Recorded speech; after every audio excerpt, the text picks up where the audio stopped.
আসসালামু আলাইকুম everyone, welcome to লাবনীস kitchen. আজকে আমি আপনাদের সাথে শেয়ার করব টক ঝাল মিষ্টি কাঁচা আমের আচার। এই আচারটি খুবই সুস্বাদু। আজকে আমি আমের আচারটি খোসা ছাড়া তৈরি করেছি, আর একদম রোদে শুকানোর ঝামেলা ছাড়াই কিন্তু এই আচারটি বাসায় তৈরি করে নেওয়া যাবে। এই আচারটি আপনারা পোলাও খিচুড়ির সাথেও খেতে পারেন।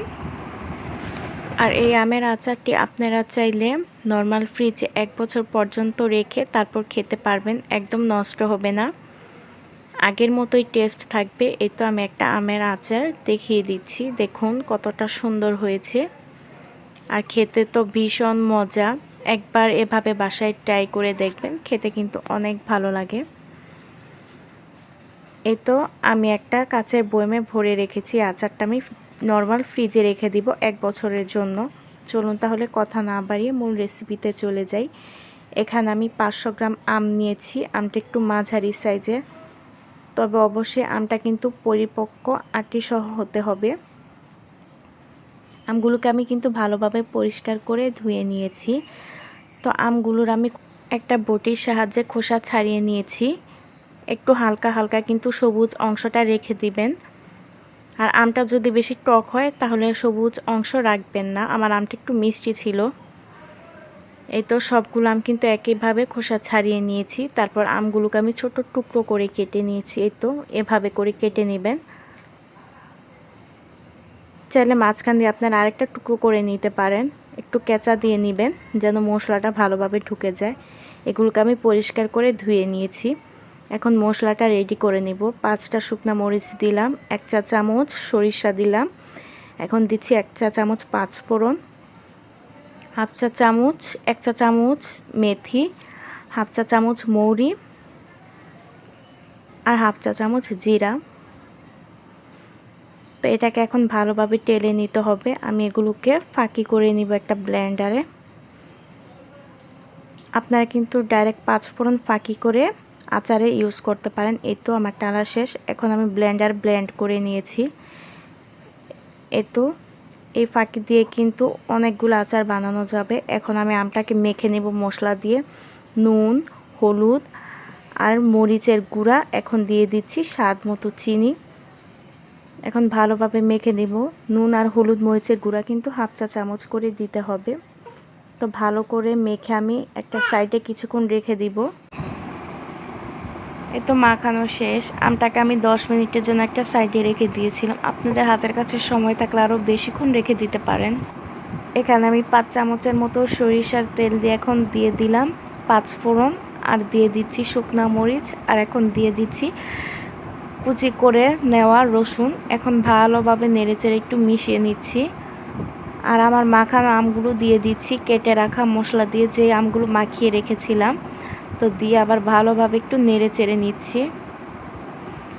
আশা করছি আমার আজকের আমের আচার রেসিপিটি ভালো লাগবে। তো ভালো লাগলে ভিডিওতে প্লিজ একটি লাইক দিতে ভুলবেন না। এখন আমি এখানে চিনি অ্যাড করে দিলাম। আবার আমি এখানে 2 কাপ চিনি অ্যাড করেছি। যখন মাখিয়েছিলাম তখনও চিনিটা অ্যাড করেছি 4 চামচের মতো। তো আবার একটু নেড়ে চেড়ে মিশিয়ে নিচ্ছি ভালোভাবে। তো কিছুক্ষণ পর পর কিন্তু নাড়তে চাড়তে হবে। কালারটা সুন্দর আসার জন্য আমি 1 চা চামচ লাল মরিচের গুঁড়া দিয়ে আবার একটু ভালোভাবে নেড়ে চেড়ে মিশিয়ে নিচ্ছি এর সঙ্গে।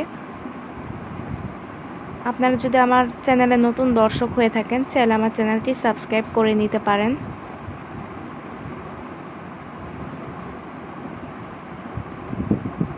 দেখুন আমটা থেকে কিন্তু অনেকটা পানি বের হয়ে গেছে। পানিটা যখন শুকিয়ে আসবে তখন বুঝে নিতে হবে যে আমাদের আমের আচারটা পারফেক্ট হয়েছে। তো আমি ফাঁকি করে দেওয়া মশলাটা এখন দিয়ে দিচ্ছি। এখানে আমি 2 চা চামচের মতো মশলা দিয়ে দিলাম। চামচটা একটু ছোট ছিল তাই 2 চা চামচই দিলাম। এখন আবার ভালোভাবে নেড়েচেড়ে মিশিয়ে নিচ্ছি। আপনারা যদি 4 চামচ ব্যবহার করেন তাহলে 1 চা চামচের মতো মশলাটা দিয়ে নেবেন। তো এটাই হচ্ছে আচারের স্পেশাল মশলা। এই মশলার কারণে কিন্তু আচারের টেস্টটা দ্বিগুণ বেড়ে যাবে। এই দেখুন আচার থেকে কিন্তু অনেকটা তেল ভেসে এসেছে। তো খুবই আলতোভাবে নাড়তে চাড়তে হবে, তা না হলে আমগুলো গলে যাওয়ার সম্ভাবনা থাকে। তখন খেতেও ভালো লাগবে না, দেখতেও সুন্দর লাগবে না। এই তো দেখুন পানিটাও কিন্তু অনেকটা শুকিয়ে গেছে আর আমার আচারটাও কিন্তু প্রায় হয়ে গেছে। এই তো আমি এখন চুলাটা অফ করে দিব আর আমের আচারটা পরিবেশন করে নিব একটা বাটিতে।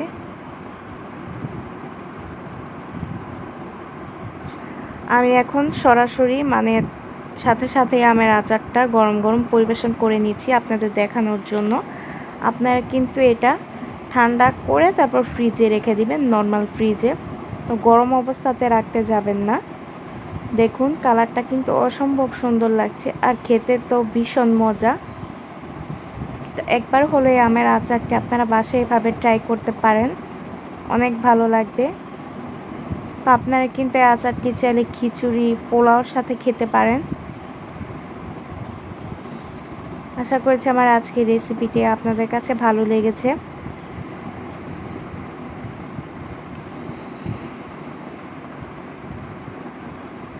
তো আজকের মতো এখানেই বিদায় নিচ্ছি। তো সবাই ভালো থাকবেন, সুস্থ থাকবেন। আল্লাহ হাফেজ।